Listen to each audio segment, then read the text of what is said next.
Money Sense is brought to you by the Chamber Pension Plan. For further information, visit chamberpension.ky. Live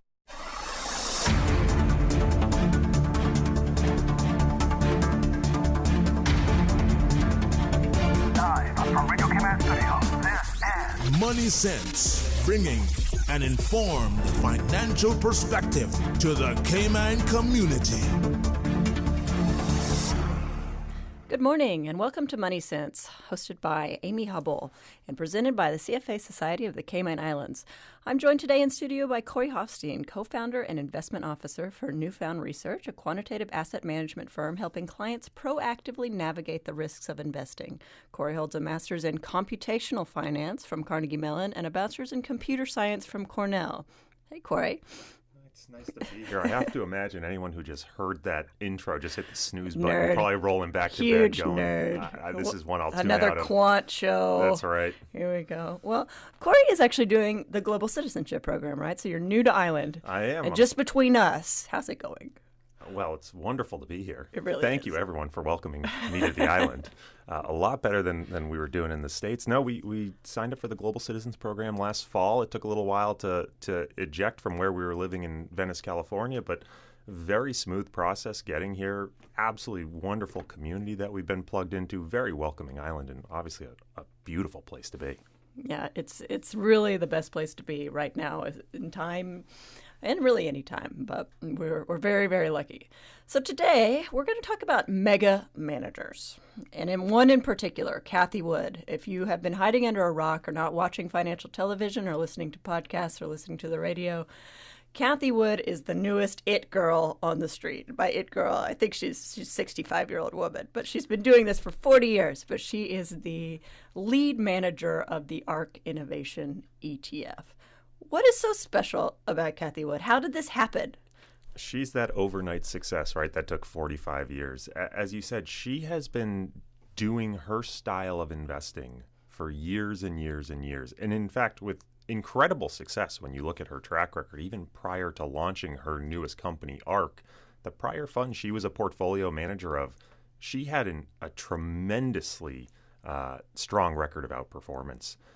So what took so long for everyone to catch on is a great question. I just think there has been this idea of there's one way of investing, and it's value investing, and it's investing like Warren Buffett.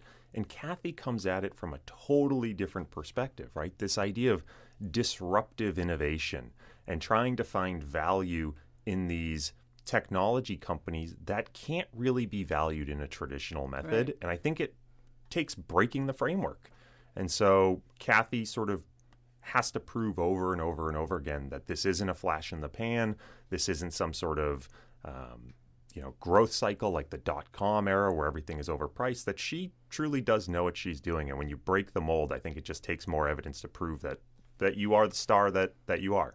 Yeah, that's absolutely true. And I mean, I'm such a fan of hers. And I will fully admit that I passed on this fund, and I guess I'm still actively passing. But I remember in 2019, we just had a blockbuster 20% up year, and rates were rising, this alternative universe that we were living in. And so I was trying to reallocate a little bit and look for something that was uncorrelated. And a friend of mine on Island had actually sent me this fund, and I'd never heard of Cathie Wood at that point. And I opened the fact sheet and I just took my quick look, and I'm like, turnover ratio of 88%. The biggest holding is Tesla. No, this isn't an alternative. I just crumpled it up, threw it in the trash. And then, of course, 2020 happened, and her fund returned like 152%, and Tesla was up 700, some bonkers number that doesn't even make sense. So it's certainly passed on that. But she is such an interesting character just because, one, she is a woman, which makes her very, very abnormal in fund managers. I think the latest, they've been putting out a lot of women in funds information because I guess it's International Women's Month, but only 2% of fund managers are women and only 1% of assets. So the fact that this ETF is now grown to be the largest actively managed ETF at $25 billion, and I think she's managing a total of $60 billion now, is truly unbelievable. I mean, in the same ranks as the Peter Lynch's of the Magellan Fund, in the same ranks of Bill Gross. Buffett, it's hard to even compare. Like, I mean, that's not even a fair comparison. But what is the strategy for ARK? I know I passed on it. I've still passed on it because Tesla's one of those stocks that you either love or hate. But yeah, look, what is she doing differently? When you take a look at her holdings, it's easy to just dismiss and say this is Tesla. Right. Or in the past, it was just Bitcoin. Right? And a lot of people say, well, all of her performance has been Tesla and Bitcoin. That's actually not true. If you were to actually break down her performance, yes, Tesla has been important. Some of the trades she's made in and out of Bitcoin through the Grayscale Investment Trust has been very additive to her performance. But the bulk of her performance has come from sort of her second tier holdings. And what she's really trying to do is find these, what she would call disruptive innovation companies. Companies that are in sectors that really just aren't understood or appreciated by most investors. So this might be companies that are operating in the space of electric vehicles or gene therapy that really, for most investors, they're not going to have the knowledge base to understand how to value these companies and what their transformative impact on society might be. And then after she finds these companies, she will buy them, and she's very willing to create very large ownership in these companies and hold them for 5 to 10 years. She is very upfront in saying, if you buy my portfolio, there's a chance we're going to be down 50%. I just think over the next 10 years, we're going to have a 20% annualized compound rate once people sort of acknowledge and recognize the power that these companies have. But in the short term, it's likely to be very volatile. And that proved true back in 2016, I think it was. They had a year that they were down 30%. It's just that you also get years like 2020 where they're up over 100%. Yeah, absolutely. And it's not even sometimes people that are not knowledgeable in terms of how to value. People like myself don't know how to value these companies. I mean, these are companies that don't have earnings. They're not something that are going to be making money now or, as you say, within 5 to 10 years. But you do kind of have to have that vision, and especially to go in and purchase. And I know that you've dug very deep in terms of actually how much of these companies she is buying.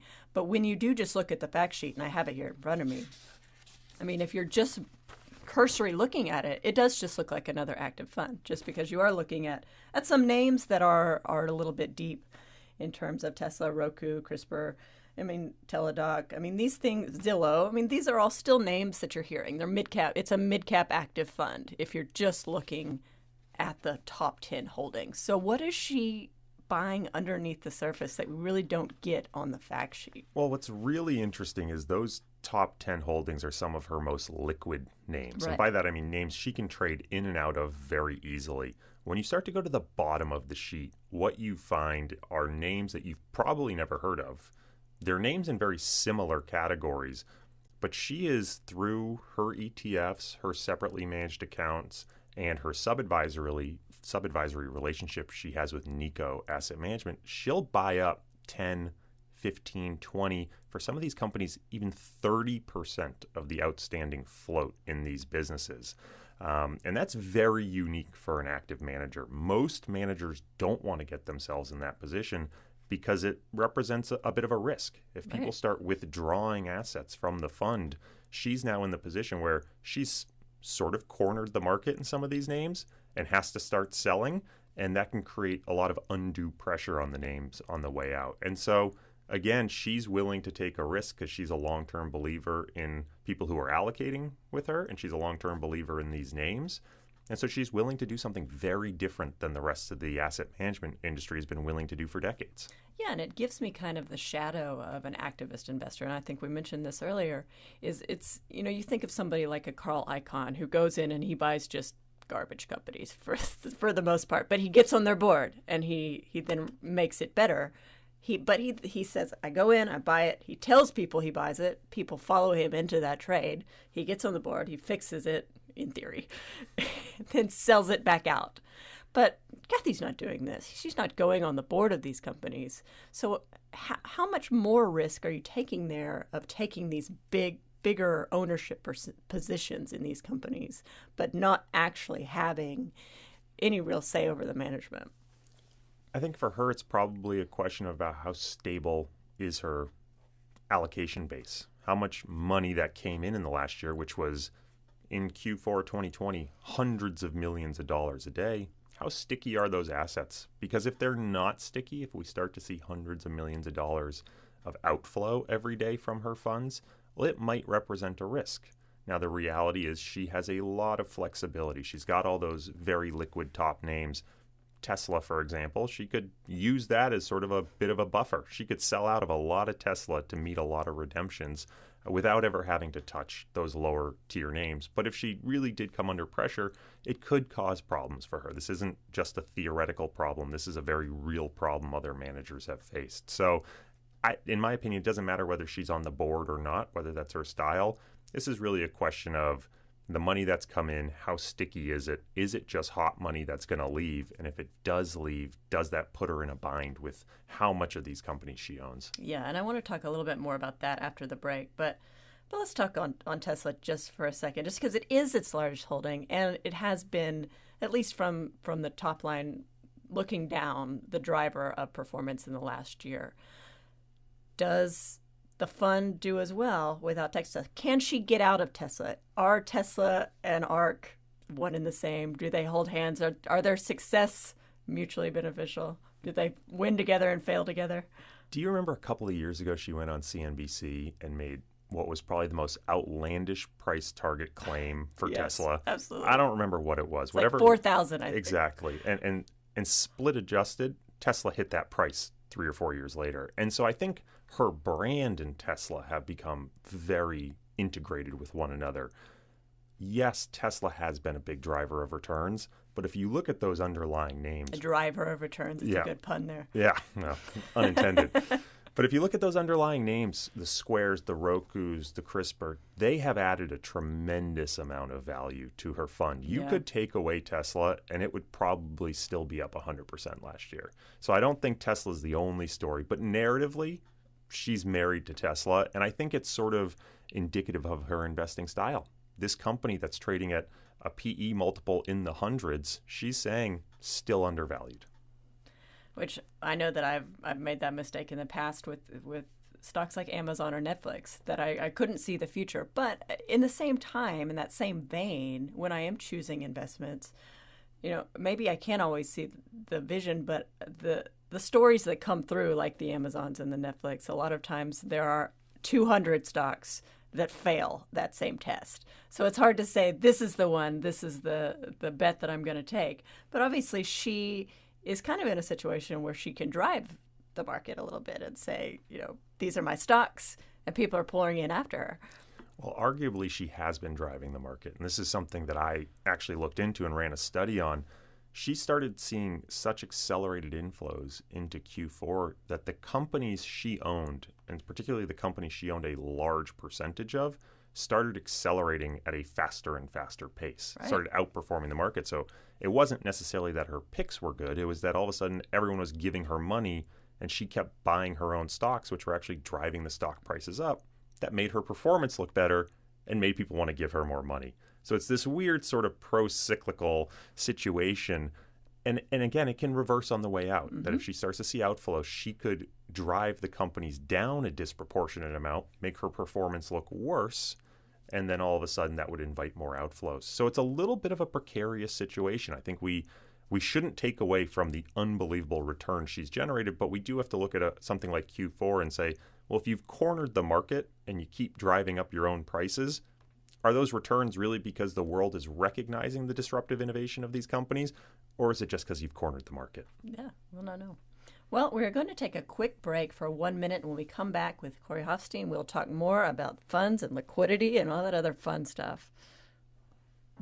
The Cayman Islands Chamber of Commerce Pension Plan. We're here for you. We are a not-for-profit, member-centric plan with a democratically elected volunteer board of trustees representing all sectors of the Cayman Islands economy. We have an all-in expense ratio of less than 1%, over 20,000 members, and $490 million in assets under management. We were the first multi-employer pension plan approved by the regulator in the late 1990s, and today we are still strong, secure, and are here for our employees and employers employers alike. If you would like to join or require further information, visit chamberpension.ky. And for information as it happens, follow us on Facebook, LinkedIn, or Instagram. Email admin@pensions.ky or call 745-7630. The Cayman Islands Chamber of Commerce Pension Plan. We're here for you. Money Sense, the only personal finance radio show in the Cayman Islands, hosted by Simon Caudry from the CFA Society Cayman Islands. This is Money Sense. All right, welcome back to Money Sense. I'm your host, Amy Hubble, and we are rejoining the conversation with Corey Hofstein talking about Cathie Wood and her phenomenal fund, ARC Innovation ETF. Okay, before the break, we punted a little bit to talk about something that I think needs a little bit more time, and that is, how is she going to deal with these massive inflows? I know in 2020 alone, it was tens of billions of dollars. Even in the first quarter this year has I mean, I'm looking at the fact sheet right now, and its assets are $17.68 billion. I looked yesterday, and it's over $25 billion. How is this different from an ETF structure versus a fund structure versus a corporate structure in terms of how is she using and how does she have to use or not have to use this money that's just absolutely flowing in the doors, just rushing in the doors? How is she going to allocate this? How can she be nimble at this point? It's a great question. And it's a question I know that they've thought a lot about. You know, it's worth acknowledging ARC has sort of three structures you can invest in. They're ETFs, which are probably their most popular. They're separately managed accounts, which is just a very traditional way of giving a manager your money. And then they have a sub-advisory relationship with Nico Asset Management. That's more of a traditional mutual fund structure. With the separately managed accounts in the mutual fund, I think they have a little less flexibility. What's unique about the ETF structure, and again, this is where the bulk of the assets are, is that when you're an ETF manager, you're actually not trading the underlying stocks in your portfolio. And this is a very unique setup. With a mutual fund, when someone gives you money, you then take that money and you go out to the market and you buy and sell what you want to own.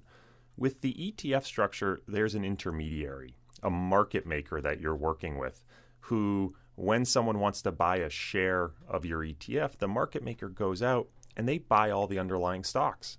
And then they go to Cathie and say, hey, here's all the underlying stocks you wanted. Can I have a share of your ETF? And Cathie goes, sure, here's a share.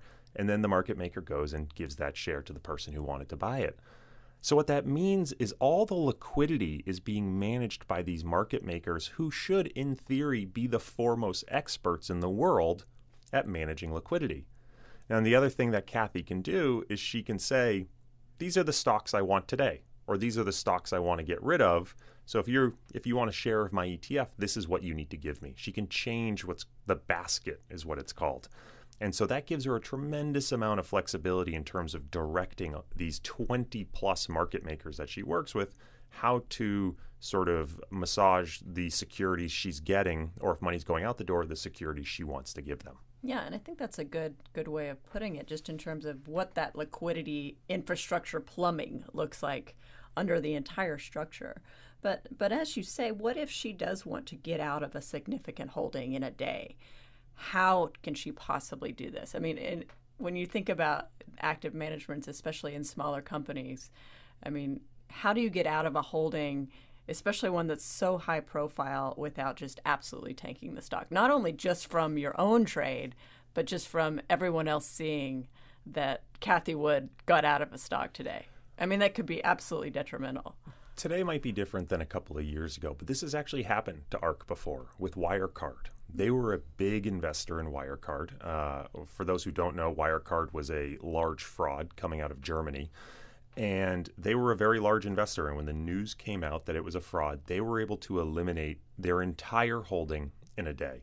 And what's really interesting here is if you're a traditional asset manager, let's say with a mutual fund, and you want to get out of a holding, you need to go to the market and you need to sell those shares on the exchange.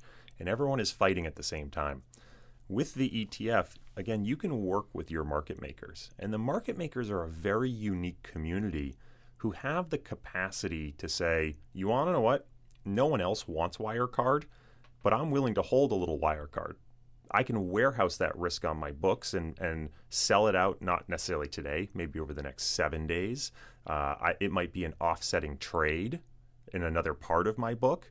And so by having the market maker in the middle, you have someone who sort of acts as this, almost in a weird way, like a time dilation buffer. They're sort of massaging the market and making sure liquidity is a little smoother. And they have their own incentives as well that they might want that stock. So Tesla, for example. Well, Kathy is a big owner of Tesla, not nearly as big compared to the outstanding float. But if she said, I want 100% out of Tesla today, I think, first of all, by the time Kathy's out of Tesla, she'd already be out of it. It would be a day later. And then she has, again, 20 market makers she can work with that can help get that trade to the market, or they could sit on that trade for 7 days. Again, they're incentivized to make as few waves as possible. And so in that capacity, I think she has far more ability to manage liquidity than most managers who have been in her position in the past. And why is that? Just because of the ETF structure? I think it is because of the ETF structure. Because again, you look at someone like a Peter Lynch, right, who was running a mutual fund. If he had large redemptions or wanted to get out of a large position, he was going to the market directly to trade. He wasn't working with 20 different market makers to facilitate this trade and push it off on them and just say, it's your problem now. You figure it out. That's what Kathy can do. Yeah, you read all about the history of Peter Lynch's Magellan Fund at Fidelity, and I mean, the average investor never made a penny in the Magellan Fund. Which, do you think that's going to be the same output for a lot of the ARK investors? That was a big question about 2 weeks ago. So ARK, I want to say it was up by February 15th this year, 15-20%. And then rapidly cratered in the next 2 weeks into early March. And there was so much inflow in late Q4 and Q1 that a lot of people were asking, has the average dollar invested in ARK actually now lost money because it's so weighted towards these recent returns? The answer is no. They're actually still, I think the average dollar is still up 20-25%. But that's very different than the eye-popping 100% returns of last year. And I think it speaks a lot to our propensity as investors to just chase returns, right? I don't think most people investing in ARK say, I believe in the stocks she's buying. Right. They say, I believe in ARK. I believe in Kathy.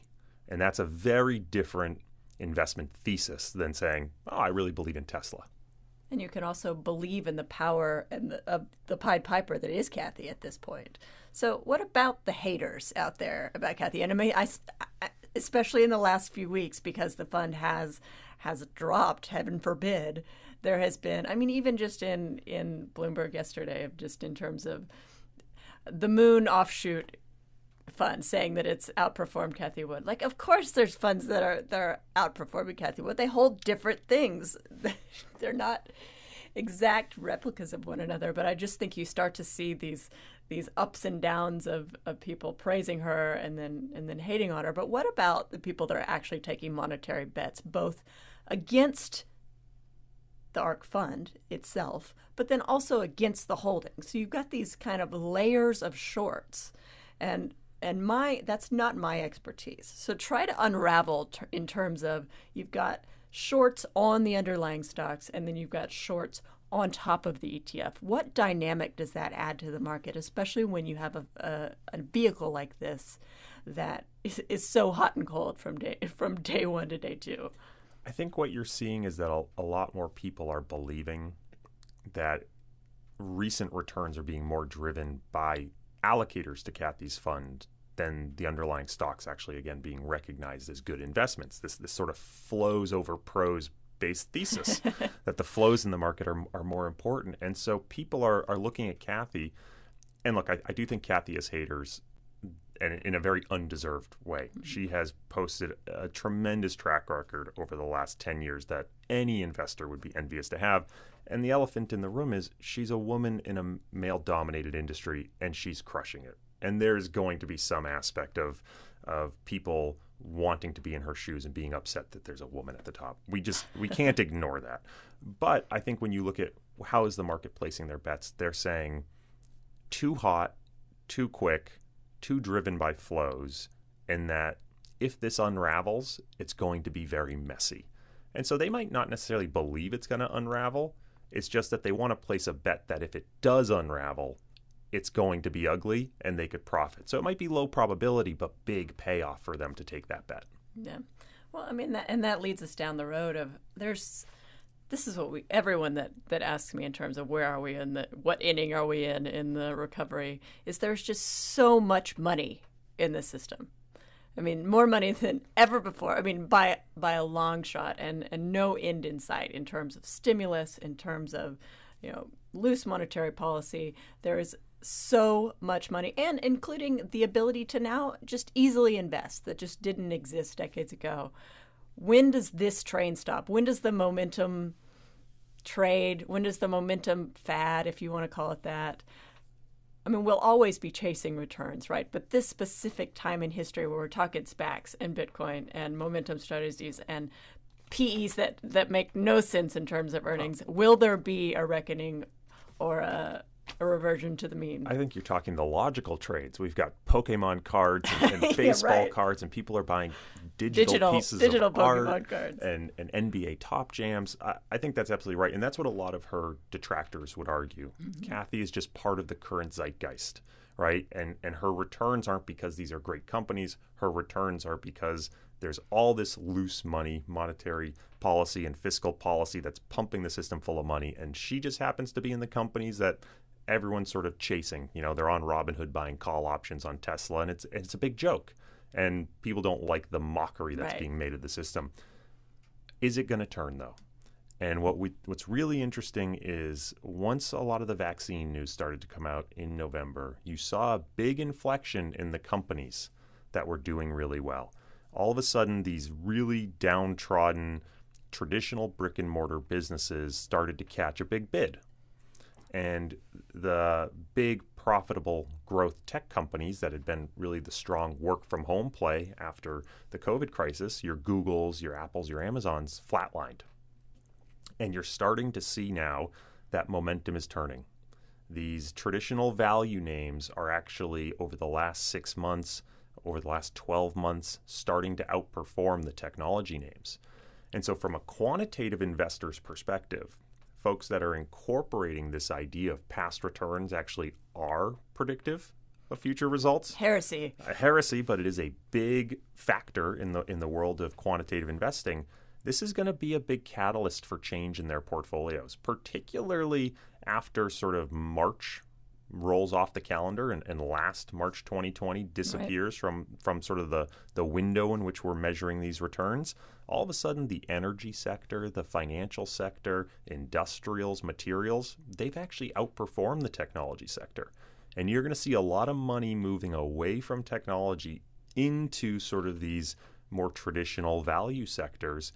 And that could be a bit of a catalyst for at least friction in the market. Mm-hmm. It might not be enough to sort of stop that, what seems to be an unstoppable retail force right now, right? But it might be enough to have institutional flow and support move away from these technology names into more traditional names. And you might not see sort of the astronomical return figures you saw last year as money chased. But you would think that finding that balance, especially in companies that can justify boring trades, but that can actually justify their prices. I mean, even think about something like GM compared to a Tesla who has a PE less than 10, I think, at last I checked. It might not quite be there as for yesterday, but I mean, there are companies out there. The energy companies are a perfect example, but nobody wants to be in those trades. Boring trades with stellar returns, though. Right. If you look at something like a reopening basket, you come up with a portfolio of 50 names of companies that were really beaten down and should do well in a reopening. I mean, they're up 20, 30% this year, and anyone would be happy with that. So boring trades, eye-opening returns. Boring trades, eye-opening returns. Well, unfortunately, we are out of time for today. But as a final note, we wish to remind our listeners that a rebroadcast of today's show can be heard as a podcast on the CFA Society Cayman Islands webpage, as well as on YouTube from Radio Cayman. and all your favorite mobile podcasting platforms. And we encourage anyone who has a question or topic that they wish to cover, please tweet us at Money Sense Radio and join the conversation. Corey, any of your numerous podcasts and social media presences you want to promote here at the end? I'm always happy to plug myself. Yeah, absolutely. You can find my podcast, which is very quantitatively oriented, called Flirting with Models, on any sort of your favorite podcast platforms. And you can find me on Twitter at C. Hofstein. All right, and we'll see you out on the beach. With that, thanks again, and we will see you again in 2 weeks' time. Money Sense is brought to you by the Chamber Pension Plan. For further information, visit chamberpension.ky. The Cayman Islands Chamber of Commerce Pension Plan. We're here for you. Are you currently a member and interested in the management of your pension plan? If so, consider becoming a volunteer trustee. Becoming a trustee is a great way to play an integral role in the governance of your pension plan. If you'd like to learn more, email pensions@chamberpension.ky or call 745-7630. The Cayman Islands Chamber of Commerce Pension Plan. We're here for you.